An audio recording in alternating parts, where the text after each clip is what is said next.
Hello and welcome दोस्तों, मैं रतन गुप्ता स्वागत करता हूं आपके अपने रतन गुप्ता चैनल में। दोस्तों, जैसा कि आपको पता तो चल ही गया है, फिर भी मैं आपको बता दूं कि कोरोना वायरस की वजह से पूरे देश में लॉकडाउन है। लेकिन दोस्तों, क्या आपने कभी सोचा है कि लॉकडाउन की वजह से कौन सी क्षेत्र में कितने लोग को क्या क्या परेशानियों का सामना करना पड़ रहा है। दोस्तों, जैसे कि आज मैं बात करूंगा कृषि क्षेत्र में। तो दोस्तों, आपको पता ही होगा कि इंडिया को कृषि प्रधान देश भी कहा जाता है, क्योंकि इंडिया में कृषि मतलब खेती बहुत ज्यादा संख्या में होती है दोस्तों। लेकिन आज वही खेती करने वाला किसान जो कि बहुत सारे परेशानियों का सामना करना पड़ रहा है, क्योंकि किसान का जो खेती करता है उसमें जो भी साग सब्जियां उगा रहा है वो पूरी मात्रा में आयात निर्यात या फिर गाड़ियों के कम चलने की वजह से वो सप्लाई नहीं हो पा रहा है। तो पूरी तरह से जब सप्लाई नहीं हो पा रहा है तो उसका आधा सप्लाई तो हो जा रहा है, लेकिन आधा जो कि वो उगाया हुआ है वो नुकसान हो जा रहा है दोस्तों। इस वजह से उसे काफी ज्यादा दिक्कतों का सामना करना पड़ रहा है दोस्तों। जैसा कि दोस्तों आपको पता है कि दुनिया में हम लोग कहीं पे भी रहें, हमें रहने के लिए अगर नहीं होए तो भी हम चला सकते हैं, लेकिन अगर हमें खाना न मिले, अनाज न मिले तो हम जिंदा नहीं रह पाएंगे दोस्तों। इसलिए हमें अनाज की कद्र करनी चाहिए, हमें उतना ही थाली में लेना चाहिए जितना कि हम खा सकें। बिना वजह ज्यादा खाना लेकर उसे कचरे के डब्बे में ना फेंके दोस्तों। अनाज का इज्जत करें।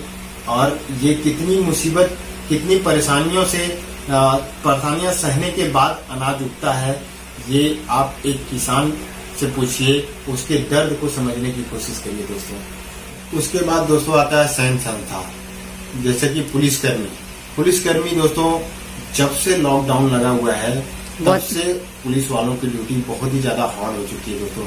आपको पता ही होगा कि पुलिस वाले दिनों रात जनता की सेवा में लगे हुए हैं, उन्हें खाने तक की फुर्सत नहीं हुई दोस्तों। बिल्कुल ही मतलब ड्यूटी हार्ड हो चुकी है उनकी।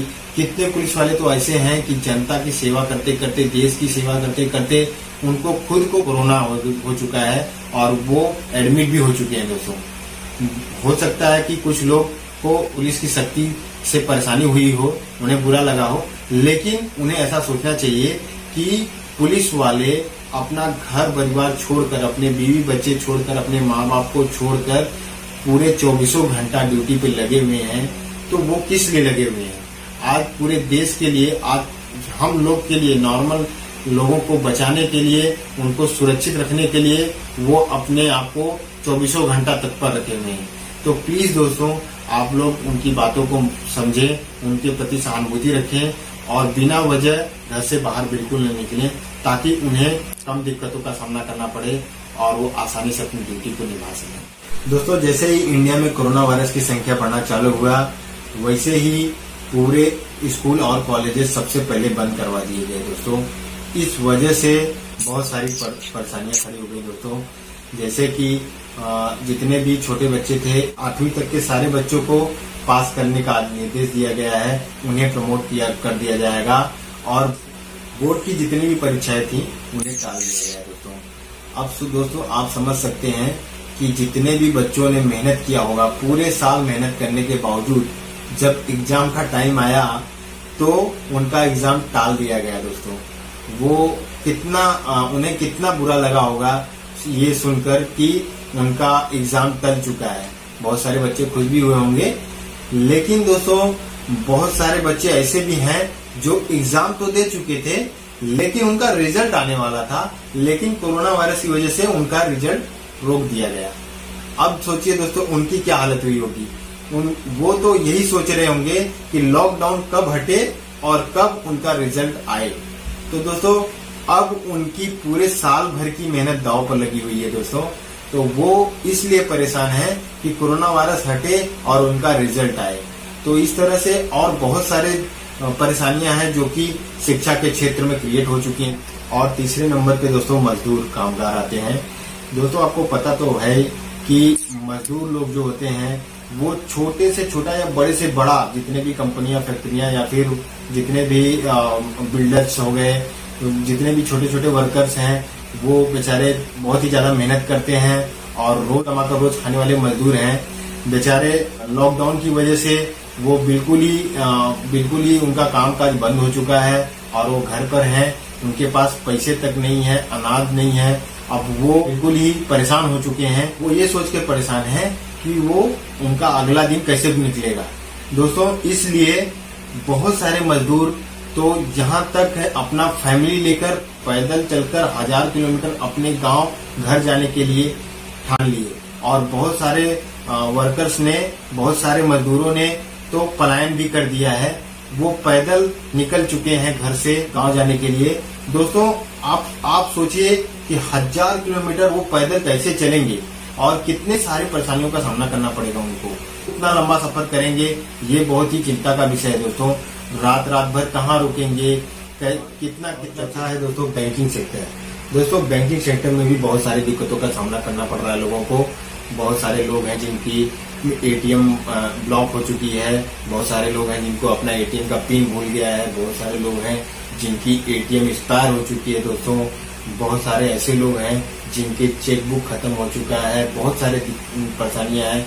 अब दिक्कत ये है दोस्तों कि ये लॉकडाउन के टाइम पे एक ही सहारा है, बैंक में जो कुछ अपना बचा हुआ है, जो कुछ बचत पड़ा है, उससे हम अपना खर्चा चलाएं। लेकिन दोस्तों, अगर वो भी बंद हो जाए तो सोचिए कि और दूसरा क्या रास्ता है, मतलब वो लोग कहाँ जाएंगे। तो दोस्तों, इस वजह से उनको काफी परेशानियों का सामना करना पड़ रहा है। बैंक की सारी सेवाएं बंद हो चुकी हैं। जैसे किसी ने अपना एफडी कराया हुआ है या फिर उसे किसी भी तरह की पैसे की जरूरत पड़ गई तो वो कहाँ जाएगा बेचारा।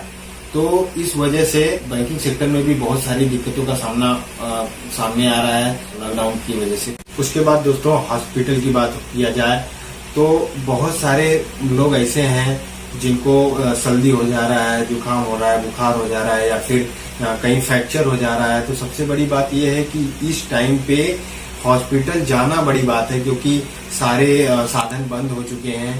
तो प्राइवेट साधनों से अगर किसी भी तरह हॉस्पिटल चला भी जाए आदमी, तो डॉक्टर्स और नर्सेस की बहुत ज्यादा शॉर्टेज चल रही है, क्योंकि जो भी डॉक्टर्स और नर्सेस ज्यादातर कोरोना मरीजों में व्यस्त हैं।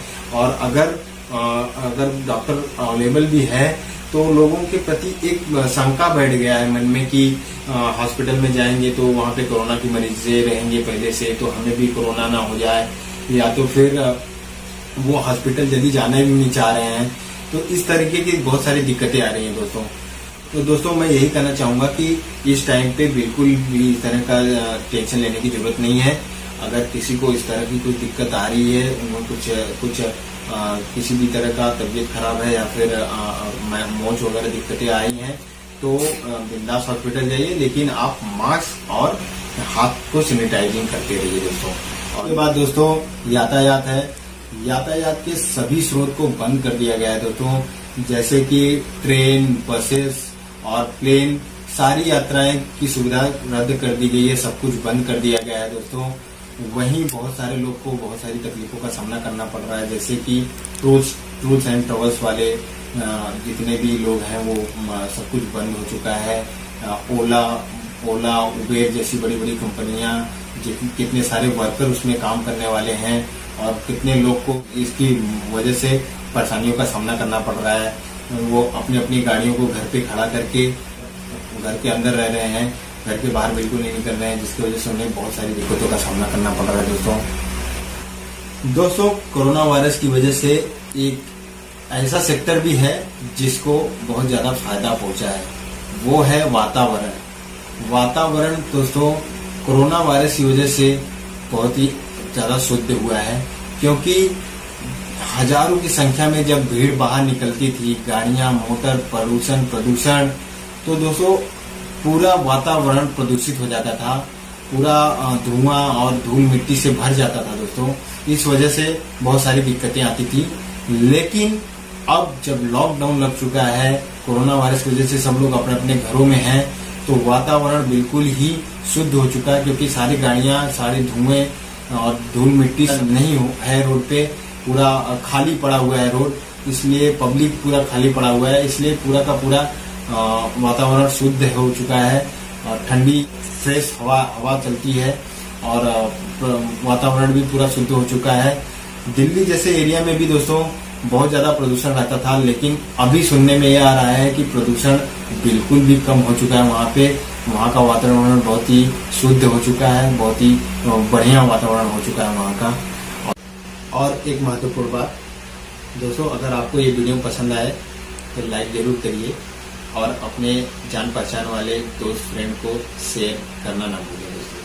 दोस्तों वीडियो बनाने के लिए बहुत मेहनत लगती है, तो आप अगर वीडियो में कुछ भी ना समझ में आए या कुछ भी आपको दिक्कत हो तो कमेंट जरूर करें दोस्तों, बिल्कुल बिंदास होकर कमेंट करें और हमें बताएं ताकि हम उसे और सुधार करने की कोशिश करें। वीडियो को शेयर जरूर करें और सब्सक्राइब का बटन जरूर दबाएं दोस्तों, ताकि मैं जो भी वीडियो बनाऊं वो सबसे पहले आप तक पहुंच सके।